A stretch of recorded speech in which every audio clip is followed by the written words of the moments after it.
and gentlemen, welcome to Arizona where it's 109 degrees today.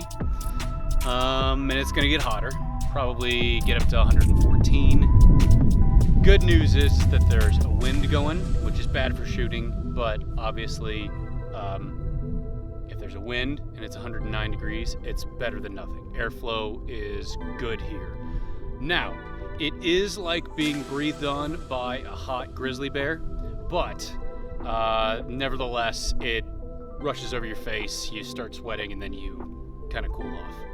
I'm used to the heat by now. I like it. I'm cold-blooded, so I like being outside. I work in an office for, probably 3/4 of the day, and they keep it at probably 65 degrees in there, and I have to wear a jacket inside. So whenever I get a chance to go outside, it feels really, really good. But it is hot, and it's the worst light conditions out here because it's pretty much noon, and that's not good for filming, but whatever, we're doing it anyways. I have an interesting test here today. Not really, but I've done this before and it worked out terribly. So we're gonna see what it does today with the new bowstrings and it supposedly tuned, that being my bow. I bought some more arrows for the Flagstaff trip next week that I am super excited for. One of these inserts is backed out. I've got fletched arrows. They're all good to go. I also have bear shaft. So let's see what these things look like bear shaft and how they fly with no vanes on them, because I'm actually curious, because the last time I did this, last time I shot with bear shafts on there with no vanes, I was 10 feet away from the target and it went off target, hit my garage and buried itself and snapped in half because it went in sideways. So let's see how we do. Okay, if you can hear me, because the wind's howling right now. We're about 10 yards away from the target. I'm going to be shooting at the middle one right in there. And we're just going to start off close, see how we do.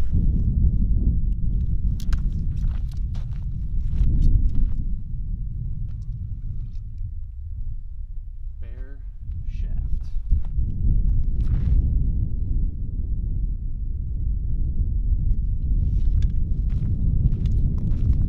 By the way, what I did to prep these was put a mark, note where the Nock is, and not just the Nock, but the side that has an X on it, and make a little Sharpie line on there. I don't know if you can see that. Hopefully you can, but that's my starting point, and that's how I'm going to index where the Nocks are, and that X goes up on when it attaches to the string.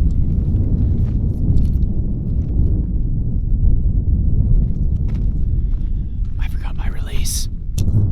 That's pretty wild. This thing was sitting on the table for maybe 3 minutes and it is lava hot. So, all right, bear shaft, let's do it.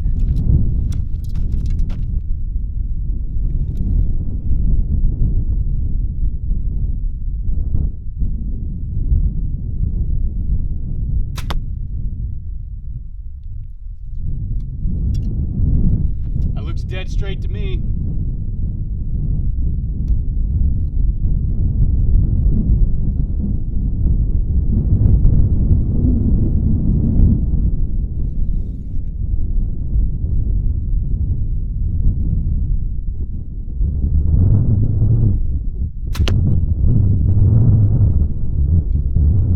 Straight.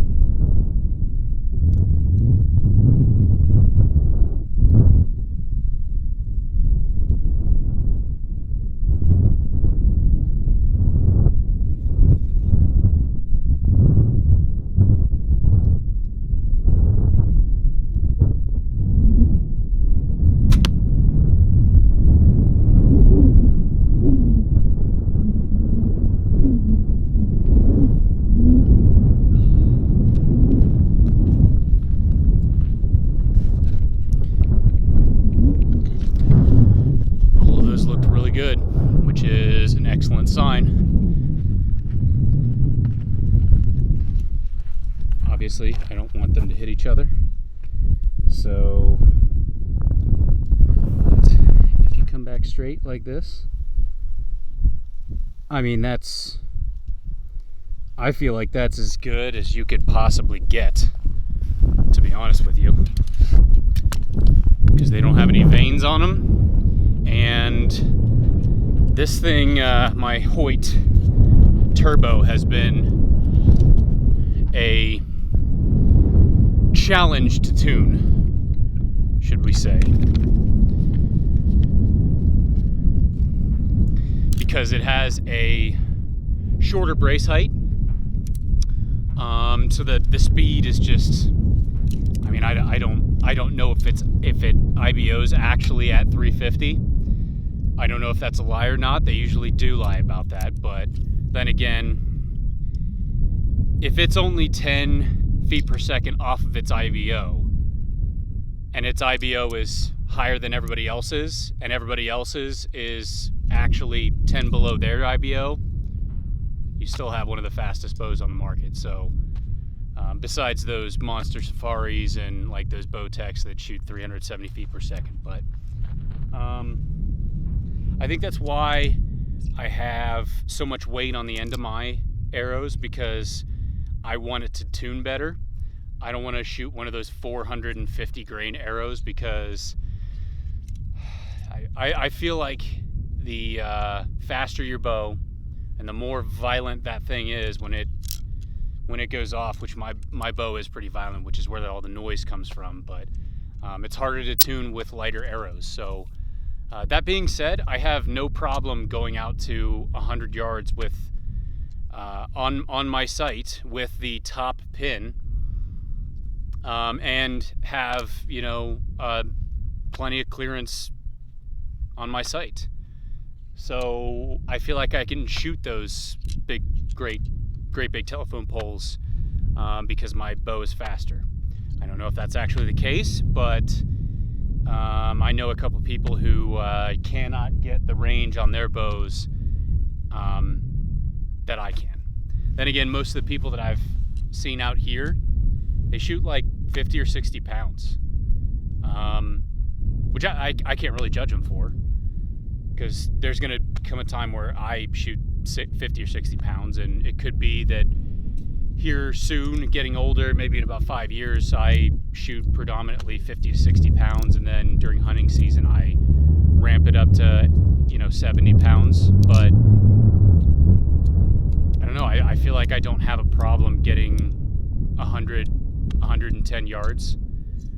I shot a 3D deer 2 weeks ago at 125, and what I did was I put my top pin at 100 on my sight tape, and then I just used the top of the bubble and I hit it.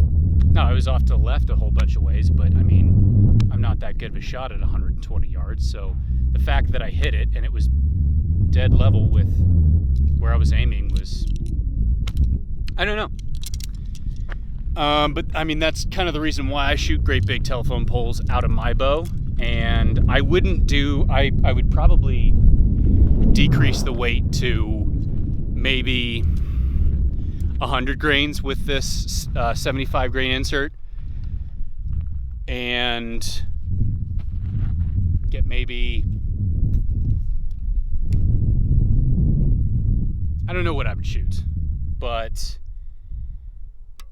I will tell you this thing is absolutely brutal.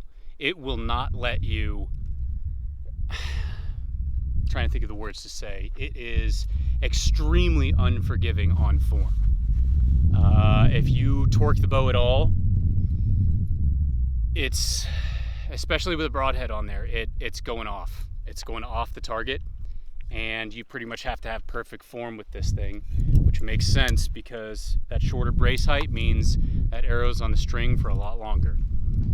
So let's take take 3 shots with bare shaft at 20 yards, see where we're at.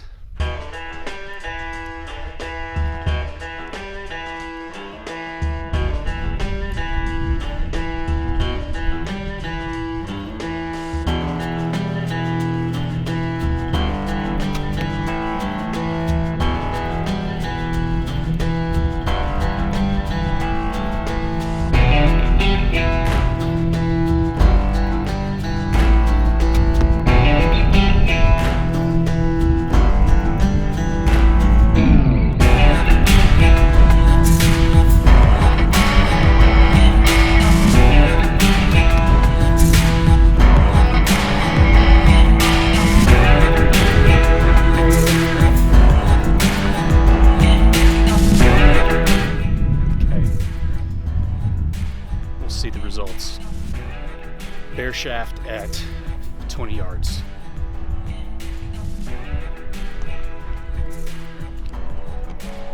think we're still pretty good.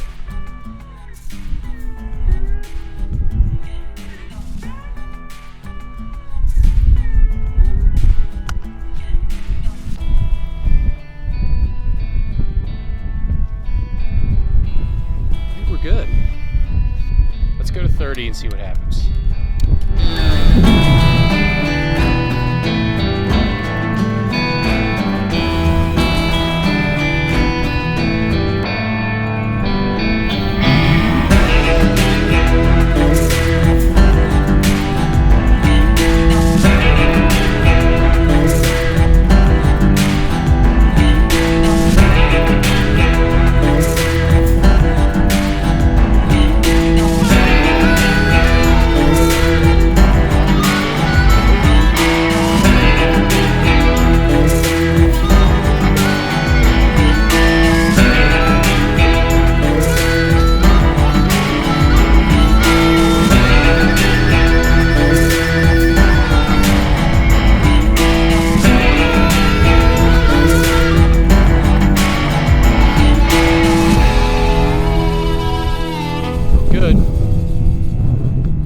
Anywhere, nothing weird going on. 30 yards with no vanes on the arrows.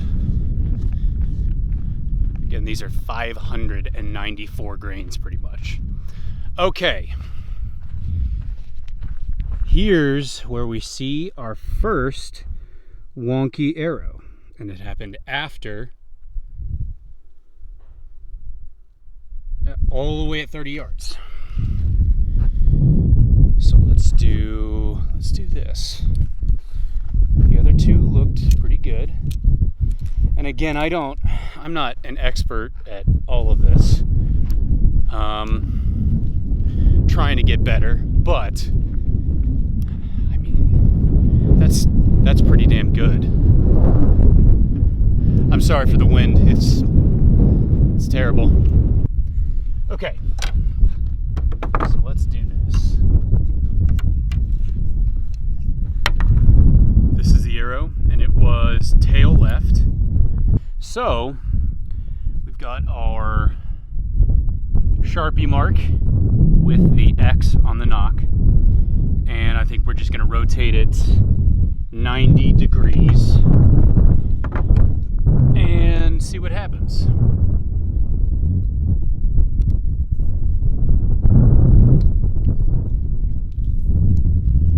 Like that. So there's the X.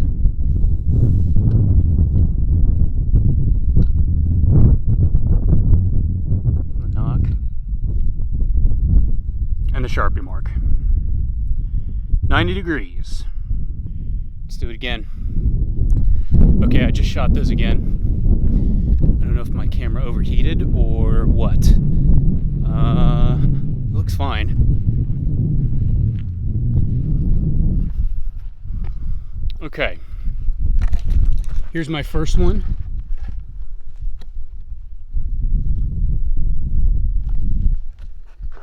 And here are my other two. My other two look fine. I'm good with that. And this one, I don't know, it looks fine. Let's shoot those again and group them and see what's what. I'm only in 1080p, so that's the other thing. I've been shooting 1080p because it's ridiculous to edit 4K. I have a pretty nice computer, but 4K still absolutely destroys my CPU and GPU rendering power, so 1080p it is. Okay, let's do this again. X up.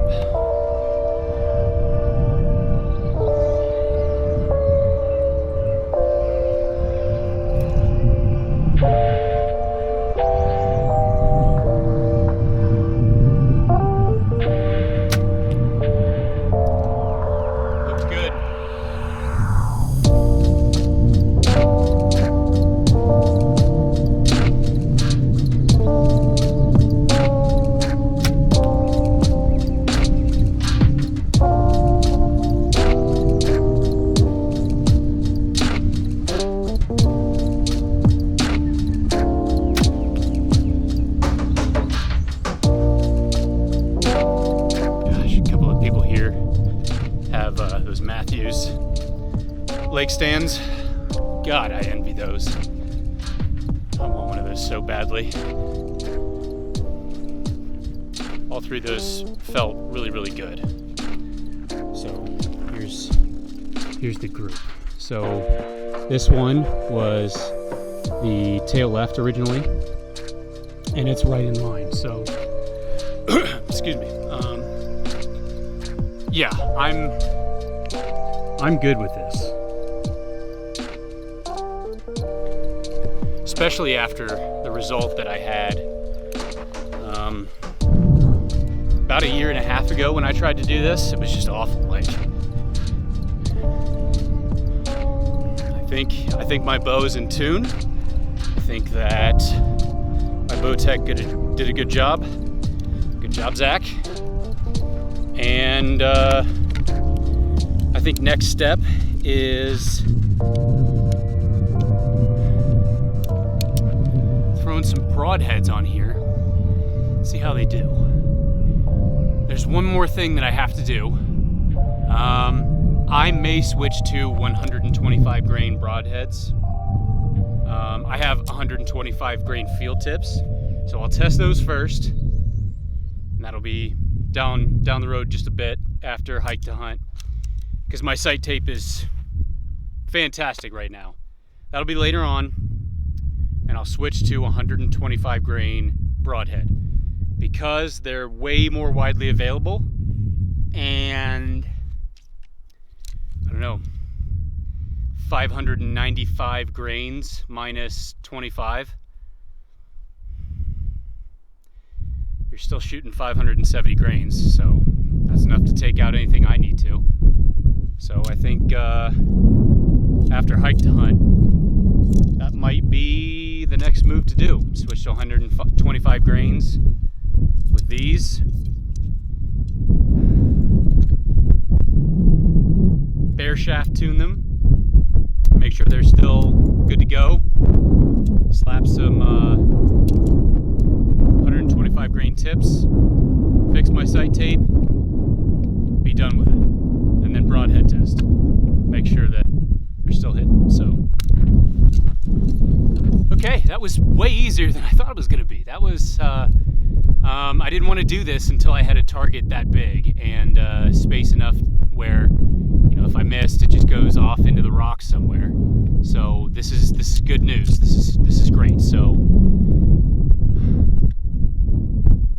God, I'm so glad that my bow is in tune right now, and I'm not torquing the crap out of my bow like I used to be. So I've made consistent improvements to my form, and it seems to be working out. And I'm glad that in July, before hunting season, we're almost good to go here. Got to slap some broadheads on them, figure out what I'm going to shoot. I still want to shoot fixed blade. I do not want to shoot expandable, just because, like, I don't know, I bought some expandables when I first got to where I am right now, and like, I could lick those things, man. They were not sharp at all, and I don't know. I'm just a fixed blade kind of guy, even if they give me terrible fits of rage because they go off when you don't want them to. So, off target, I mean. But all right, pretty easy video for today. That was awesome. And I'm glad that the rotating the Nock 90 degrees actually worked. That was awesome. So that's gonna be it for this.